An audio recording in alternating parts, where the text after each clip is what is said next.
All right, welcome to this explainer. Today, we're diving into a really weird, kind of fascinating media coincidence by exploring three entirely different, highly notable figures who all just happen to share the exact same name. So let's just start with a super simple question. But fair warning, it actually has an impossibly complex answer. When you hear the name Ryan Clark, who pops into your head? Depending on who you are, the answer might give you some serious cognitive dissonance. You might be picturing a guy who literally just won a 2026 Sports Emmy. Or maybe a dude who wrote a heavy metal album about processing deep grief. Or, wait for it, a guy who spent his youth playing a troubled teen on a massive Australian soap opera. Obviously, no single human being is living that chaotic and contradictory of a life. What we're actually looking at here are three entirely different guys, all named Ryan Clark. Section 1. The metal frontman, demon hunter singer. Let's talk about the first Ryan. He's been the frontman for the heavy metal band Demon Hunter for over 2 decades now. And the emotional weight behind his music, it is absolutely profound. Their 13th studio album, There Was a Light Here, came from a really dark, deeply personal place. He actually wrote most of it while dealing with the death of his mom. He's openly said that songwriting was this vital, crucial outlet to process his grief. Like without it, he admitted, he'd just have a massive amount of pent-up emotion. Now he figured these themes of death and loss would resonate with their older fans, sure, but he completely underestimated the sheer scale of the reaction. That cathartic writing unexpectedly turned their entire tour into this massive, moving support system. When they hit the road to play these new songs, he was met with what he called some pretty jarring and eye-opening stories. Fans were literally walking up to the band after shows and revealing they had just lost a parent or a spouse, like that very week. Some had even lost someone on the literal day of the concert. The whole tour became this incredibly emotionally driven experience. The music basically acted as real-time therapy for fans who were seeking healing and closure.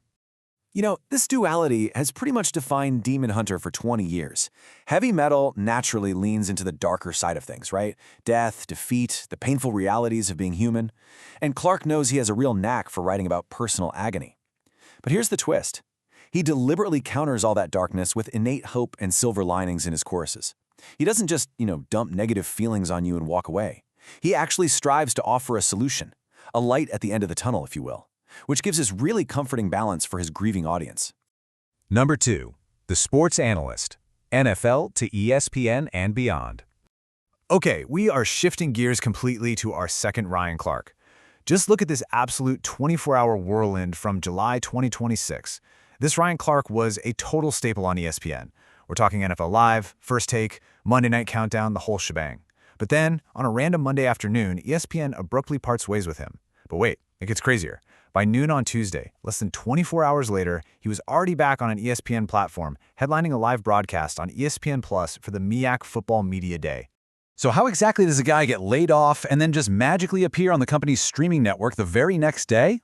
Well, the details of his exit are incredibly awkward. Reports show he was actually informed of his layoff right in the middle of Monday's NFL Live broadcast. They literally pulled him off the air before he even finished the show. Apparently, ESPN execs made this sudden mid-show move to preempt a media leak because the outlet Outkick had started asking questions. This sudden dismissal completely severed a contract extension he literally just signed in 2024, and it totally derailed his expected role in their upcoming Super Bowl 61 coverage.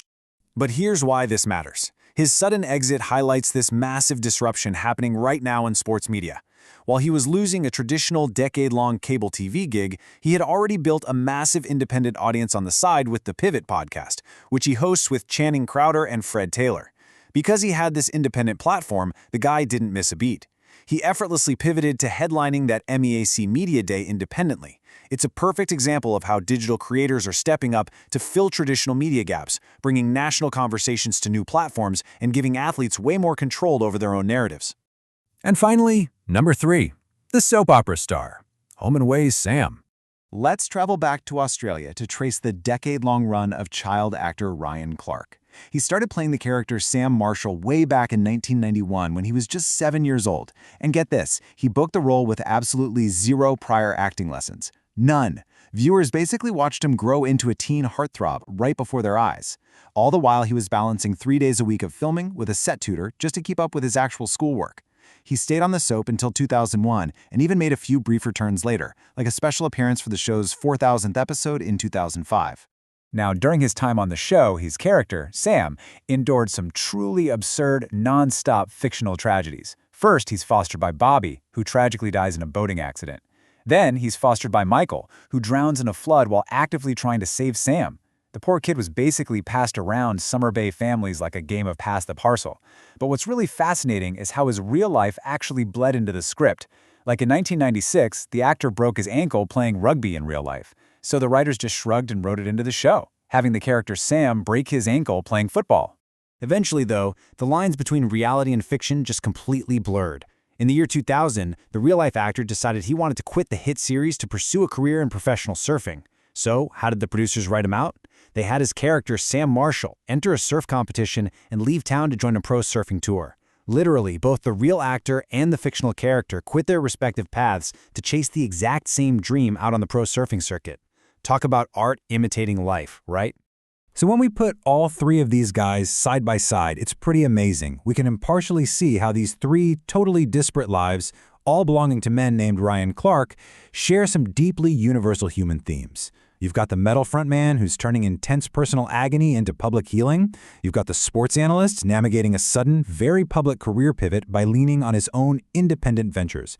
And then you have the soap star, leaving the comfort and fame of television to chase a lifelong dream out in the ocean. Three totally unique journeys, connected by one shared name. And honestly, they're all independently fascinating. As we wrap up this explainer, I want to leave you with this thought. Each of these men took the exact same name and attached a completely unique, totally unpredictable legacy to it. It really makes you stop and wonder about the legacy of your own identity. When history looks back at your name, what completely unexpected story will it tell? Thanks for exploring this fascinating intersection of lives with me today, and I'll catch you next time.